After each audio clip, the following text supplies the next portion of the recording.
What's up guys, Celestia here again, bringing you another guide. This is a boss guide for Princess Ilyna.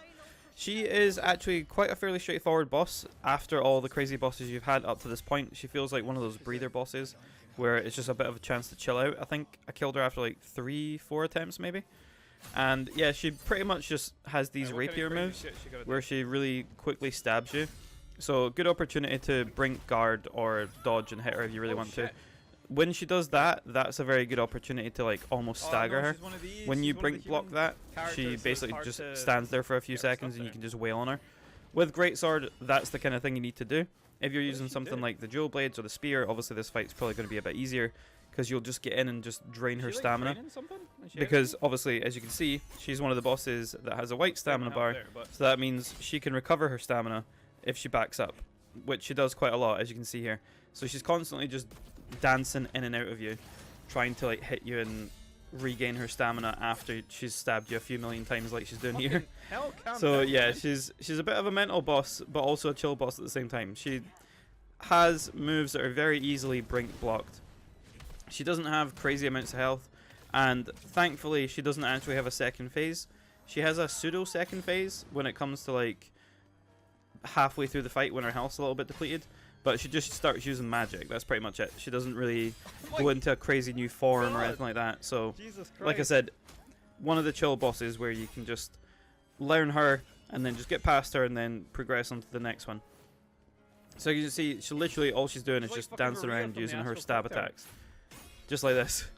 And for some reason, even though they're stupidly fast, like they're actually quite hard to brink guard sometimes. Also, at this point, I have learned that I should have unlocked another move in the tree, the one where you can like run and like jump overhead, slam them with a Greatsword. That is a very good move to have. I thought it was actually one of the command moves where you have to use your spirit, but you don't. You literally just run and then hold square and you can do like a dive and overhead move. So I would recommend getting that if you haven't already, because as you can see, it's quite hard to get into some of these bosses because you're just shoulder charging them when you're trying to get in. So this is my first attempt. This is the attempt I die at, just so you guys can kind of see how the fight progresses from a first time sort of standpoint. And here you go, pseudo second phase where she summons her little choir and she starts using magic. This thing is very easy to avoid. Literally you see the balls coming, so you just stay out of the way. Literally I've never been hit by that because it's just so easy to avoid. Now she's using magic. These, on the other hand, they're not hard to avoid, but I was like, I'm just going to stand here and see what happens and then try to dodge. But yeah, this is the one where I actually win. So what I can recommend when you start this fight is put on some poison, because you can actually poison her fairly easily, especially if you have a quick weapon. So if you have like the spear or the axes, you can just get in on her and just spam the hell out of her with attacks and build up the status. I even managed to poison her with the Greatsword, which is actually interesting. But because it ticks away, it does actually do a fair amount of damage. Same with fire actually as well. If you set her on fire, the fire damage does quite a lot.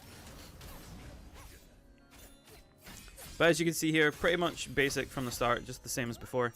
A lot of stab attacks, so try and get her stamina down by brink guarding, and then break her stamina so you can do a bunch of cool attacks, and then just get as much damage as you can. And as you can see, she's poisoned now, so the poison is going to slowly tick away at her. That's the charge attack she does, and like I said, if you block it, like brink block it, she will be staggered for like a good few seconds, so it gives you time to attack her. By this point, I'd learned her attacks a little bit better. So we're going to break her stamina again, and then we're just going to wail on her again. And she's already down to half health, which is a lot quicker than the previous fight you just saw. And now she's going to start using her magic. Her magic's not hard to avoid. Like with the previous casters, they do a lot of different abilities, so this one's pretty easy. You see her shoot this little beam, and then wherever she shoots it, these orbs come out, and then you just stand still. You need to dodge. These you can dodge through. She does have a shield, which is quite annoying to break. It seems like pretty much every mage in this game has a shield, which is fairly frustrating, especially because they don't get staggered when you're hitting them. They just continue to cast their spells.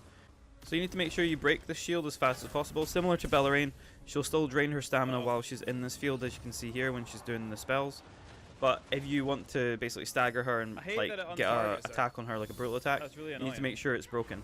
She will still continue to cast spells, like all these kind of javelin type spells and then these music notes. She will also do this explosion on the floor if you get too close and you're too slow. With Greatsword, it's kind of hard to like swing and get away at the same time. These ones are very slow moving, but they will also cast a trail behind them. So if you see a slow moving projectile, just make sure you're not behind it as well.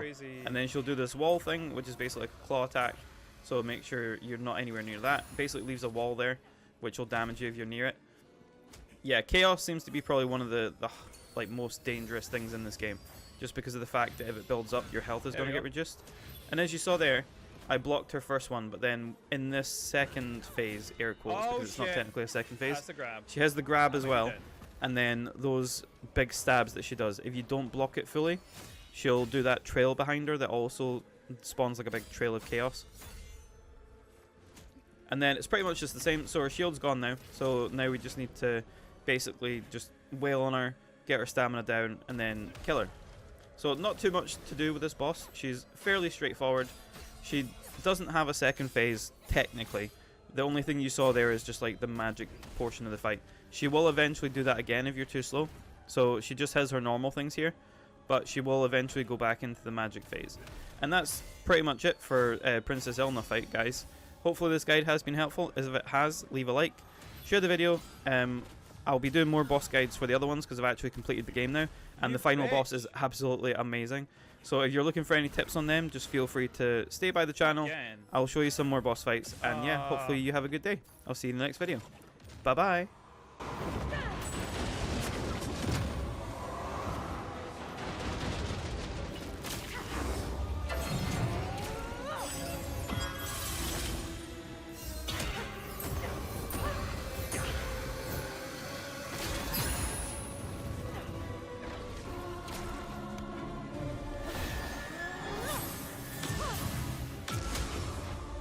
It is actually damaging her. Fuck.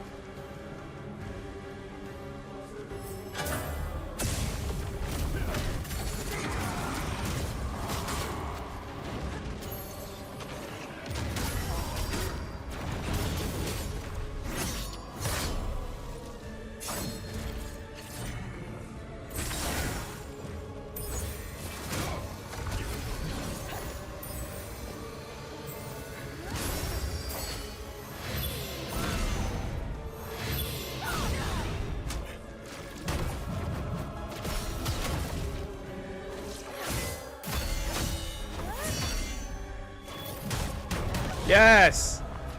Tragedy of Pell loss.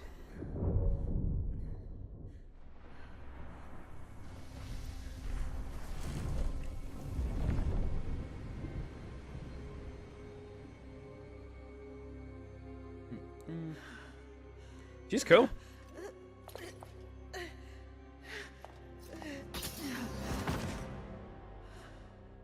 Jiggle physics.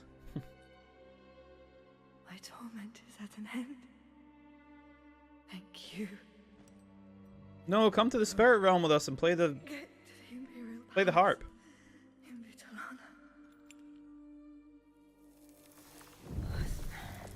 Is there? You know what to do, Khazan.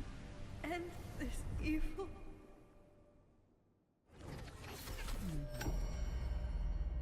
Whew. That was fun. I thought she was going to take me longer than that, to be fair, with how crazy she is.